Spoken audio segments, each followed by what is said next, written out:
Hey guys, another One Take review, and today I wanted to talk about the new Benny the Butcher album, Tana Talks 4. Tana Talk 4 is the latest album from hip-hop collective Griselda member Benny the Butcher, and as you may have guessed by the title, the fourth entry in the Tana Talk series. The first two were released as mixtapes earlier in Benny's career, whereas the latter two are released as full-length LPs, and the series in general has had a series of high highs and mediocre lows, and unfortunately, Tana Talks 4 kind of falls into the latter category.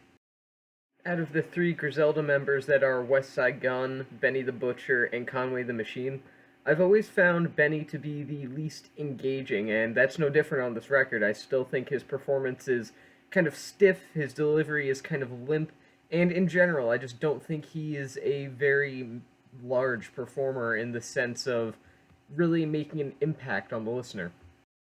Listening to Tana Talk 4 is kind of like sitting in a folding chair at the back of an auditorium as some rapper that you've never heard before is performing. It just feels cold and it feels distant and not in the good way or intended way either.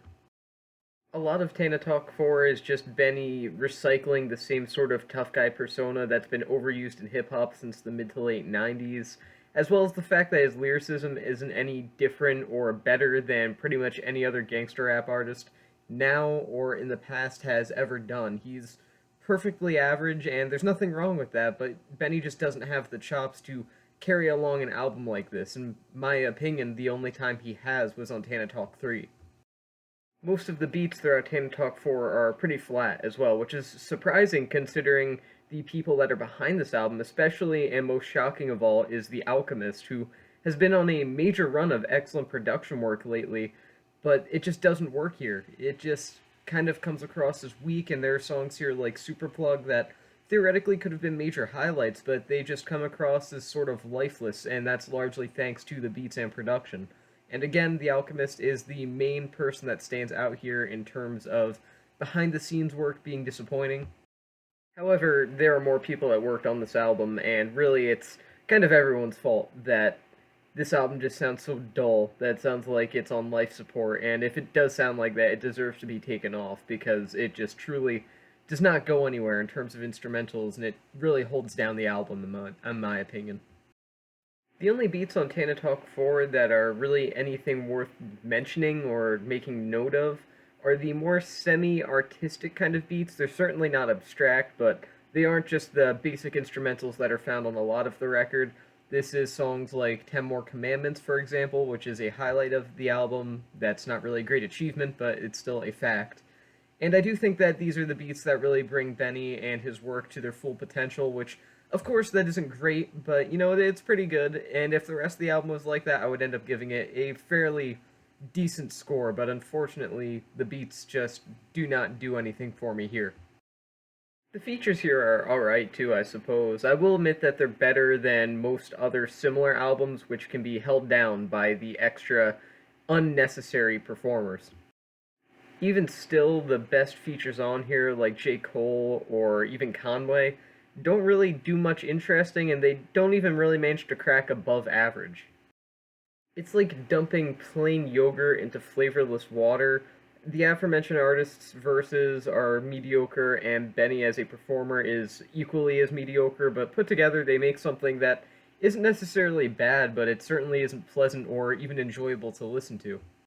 Again, while the features here are probably one of the better aspects of Tana Talk 4, and that's not saying a lot, I still do think it's just another lacking piece of the record overall, and something that, even just with it being slightly better, would have improved the record hugely. Overall, Tana Talk 4 is one of those albums that sounds much better on paper than it does when it's actually written out and then performed in the real world. What could go wrong with a Griselda members album that features J. Cole and Diddy and is produced partially by The Alchemist? Virtually everything is the answer. All of that being put aside, Tana Talk 2 or 4 isn't horrible.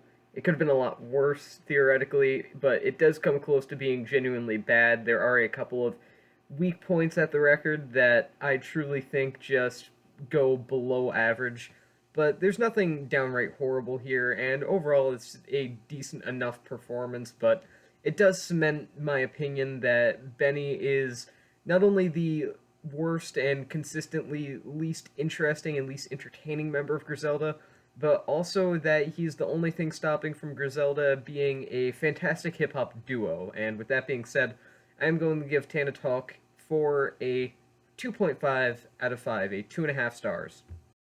I just can't find Benny to be an engaging performer in any way, and even with some incredible talent behind the scenes, the beats and production just kind of fall flat. This is everything that you've heard throughout late 90s kind of East Coast gangster rap. This is everything you've heard through 2000s East Coast gangster rap, just put through a filter of mediocrity. And again, it doesn't do anything that remotely interests me, and even though I listened to this album multiple times for the sake of reviewing this, I really could not recite you a single line. I can't really replicate any sort of beat for you. It just really is a completely forgettable album. So 2.5 stars out of 5. And with that being said, this is the end of this review. So I will see you guys in the next one.